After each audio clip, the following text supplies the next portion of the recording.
The Bridging Rare Gala took place at Hilton Performing Arts Center in Virginia on November 2, celebrating India US collaboration in rare diseases advocacy. Speakers from India and the US shared insights on research, policy, and patient empowerment. The evening featured moving performances honoring resilience through music, dance, and visual art. The Abbey Meyers Khushi Bridging RARE Award recognized extraordinary contributions to the rare disease community. Patients, caregivers, scientists, and political figures like Congressman Suhas Subramaniam came together to inspire collective action. There is still lack of access, as only 5% of the American population can access clinical trials and drug development, as most of that is restricted to top academic medical centers and not accessible at the community level.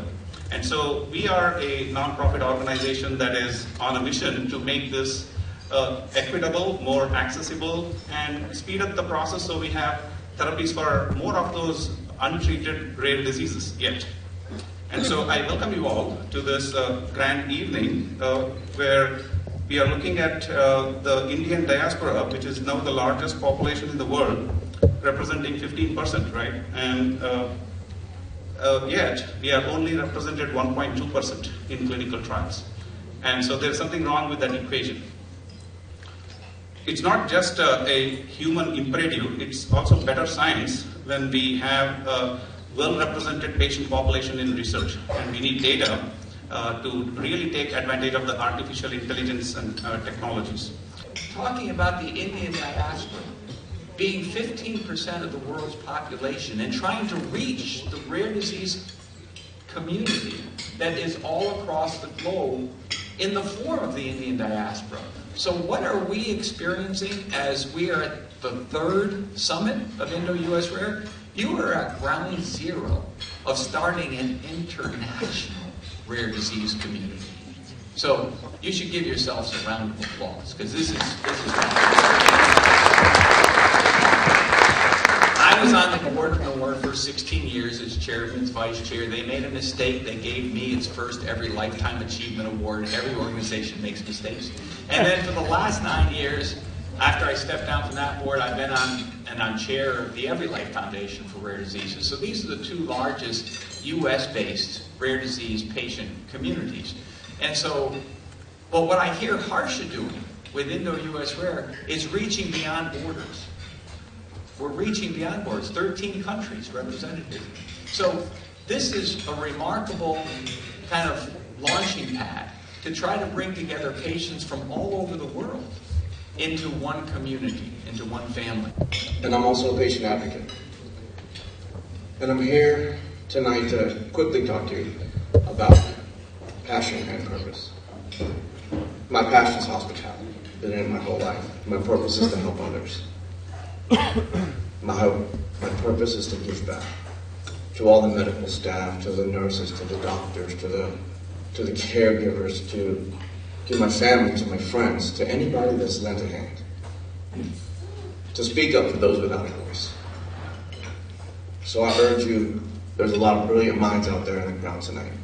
I urge all of you, the clinical research you do, the papers you write, everything you work on, please make sure the patient is front of mind. We are the end point. The end point shouldn't be the bottom line. The end point shouldn't be your next promotion. The end point should be saving lives. What it recognizes is that you have elevated risk for cancer because you've been exposed to environmental toxins. Full stop. And at that moment, I realized that herein lied the opportunity. Because these were unique communities exposed to environmental toxins, and we should mobilize. We should come together, not just because it's the right thing to do socially. Excuse me. I mean, how can you live in a civil society and expose people to environmental toxins and then walk away from the accident? But it was also an opportunity to learn. That was the key. That was the future. And so we partnered up with MD Anderson and Quest Diagnostic, and I think some interesting things are starting to happen. But here's what I really want to leave you with. Why I say I went through that wormhole is because I realized that as we follow the laws of physics, we gain freedom. The smarter we get, in physics they call it esoteric freedom. The closer you get to the fundamental laws of freedom, of physics, that maintain our biology, the greater freedom we have, longevity, exploring all kinds of things, emergent properties that we don't even think about right now. That's where we're going. That's the wormhole that I went through. In the 21st century, we are about to control entropy in ways in which other generations can even imagine. Talk about AI, put it to work. I sit here, based here in Washington, I don't even understand the conversation they're having. They're like living in the 1940s, they didn't get out of World War II, I don't even know what they're talking about anymore. We are venturing into the 21st century. We have the capacity to do things that prior generations couldn't even begin to imagine, let alone do. And I don't understand why we're not urgent about it. Why we are not urgent every day doing that collectively.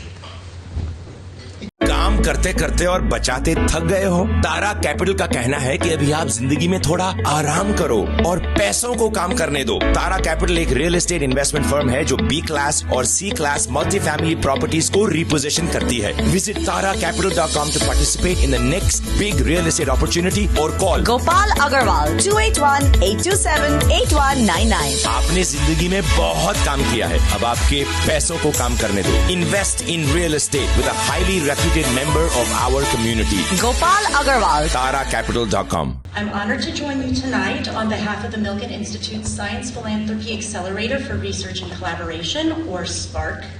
At SPARC, we work to help philanthropists and nonprofit organizations accelerate medical progress by applying strategy, collaboration, and scientific diligence to their giving. In many ways, our work aligns nicely with that of Indo US Rare to break down silos and build bridges that move science and health forward. Because when it comes to rare disease, the word rare can be misleading.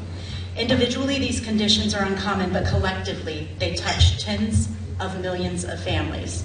And while I have stats in here, because of course I'm a PhD, why wouldn't I actually think that Harsha did a much better job expressing the need for improved equity in clinical trials. So I will move beyond that and just say that it's not a reflection of lack of interest or talent. It's a reflection of a system that has yet to fully connect. And that's what makes Indo US Rare's work so transformative. They are bridging the gap, connecting communities across the US and India and ensuring families, clinicians, scientists can be part of the same global discovery ecosystem.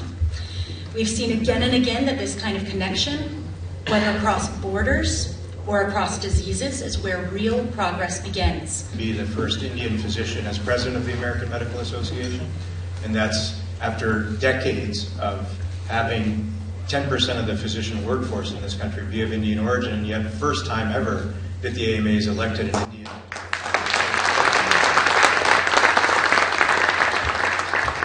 But I will say also that that intersection is also an amazing opportunity, and I would just say that I would thank you for the work, just like I thank my parents' generation for coming here at the age of 25. My dad had rupees in his pocket, no dollars, and he got to the hospital in a taxi in Flint, Michigan, and he didn't have enough to pay the taxi guy. And so the guy that runs the program, or somebody overnight that was running the program, or one of the attendings, came out and they paid the taxi and they put my dad in the bachelor's quarters because my mom hadn't come yet. And it's the pyramid that they built, or the stairway that they built, the first 14 steps that got us to this point. And then I happened to be the guy on the 15th step to be the face of Indians in medicine in this country. So I would say it's simply because of them. The other intersection, I saw a lot of intersections with my life in being up here today. I'm actually speaking at the Milken Institute on Thursday for an event that they're having there. And again, it's an amazing intersection of those things that I hold as a priority, that the American Medical Association holds as a priority, and the people in this room in this organization hold as a priority. I know that what I got as president of the AMA was up here. My neighbors are down here. I don't expect this to happen in my lifetime, right? But at least closing that gap will do. Right? The lack of equity that we have in healthcare is something that's very mumuch a priority of ours at the AMA and mine. And the other passion of mine is prevention of disease. When I think about how amazing this place is, if you have a heart attack or a stroke, but how terrible we are preventing that heart attack or stroke, that's a failure. We spend $5 trillion a year on healthcare in this country. And when you look at the graphs, I use this graph in my slideshows all the time. When you look at the graph of the top 13 most developed countries and where we rank, we spend more than anybody, right? Twice as much as second place. And then we rank at the bottom for almost every single category. Right? And we don't focus on prevention. It's an amazing place for a hernia. It's a terrible place to have stage 1 hypertension, not turn into stage 2 hypertension. And so that's why I got my lifestyle medicine boards. This was funny. In November, I had my diagnosis, right? Almost a year ago next month. And I signed up to take the lifestyle medicine boards about 6 months before this diagnosis. And turns out that literally on Tuesday, I get my diagnosis. On Saturday, I'm supposed to go to this testing center, which I've never been to one of those centers where you basically, it's like more than TSA. You basically have to strip when you go in and sit at the computer and you take these exams. And so I go in there to take my board exam, and I figured, okay, if I get lifestyle medicine board certified, days after having this diagnosis of a brain tumor, I'll look like a genius to everybody, right? If I fail that exam, I have the best excuse on the planet. It's just a win-win situation. And so I took my board certification in lifestyle medicine and I passed. And the reason I think that's important is that the focus of lifestyle medicine is on prevention of disease. And with simple things, 7 hours of sleep every day, a plant-based diet, some social interaction, minimal drinking, no smoking. In India, we have seen real progress through the National Policy for Rare Diseases 2021, a framework that links patient care, medical research with funding mechanisms, registry, and working on care pathways. Being a part of its implementation through committees appointed by the government, Indian Council of Medical Research and Department of Biotechnology, etc., it has shown me how collaborative governance can translate advocacy into action. The policy is comprehensive and directions are not only including treatment but emphasize on increasing awareness, advocacy, screening, early diagnosis and intervention, and very importantly, prevention at all levels. Most importantly, all the stakeholders, including the government, have been very compassionate and supportive.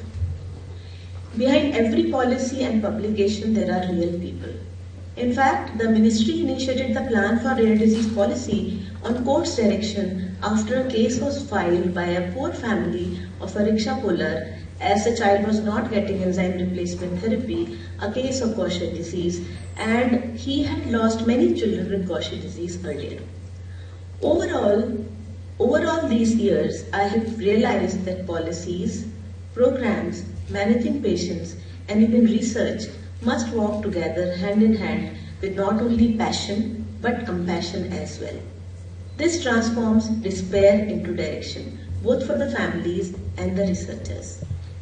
And that is why every scientific paper, every data registry, and every clinical trial matters, because behind it lies the promise of a better tomorrow for some families who are waiting for the results. To the younger generation of researchers, clinicians, and advocates who are attending this meeting, you are the future of this movement. There are innumerable ways you can get involved and support this initiative. Rare disease work demands patience, humility. Good evening. Thank you for being here. I'm with Congressman Suhas Subramaniam and also with Bobby, who's the AMA president. We're very glad to have them both here. And Rare Disease is one organization that's a nonprofit that requires policymakers and the ones who know why policy is important to be together. So it's my great pleasure for both of my friends to be here, and I would like to share your remarks as well. I'm Congressman Suhas Subramaniam. We're here in Manassas in my district.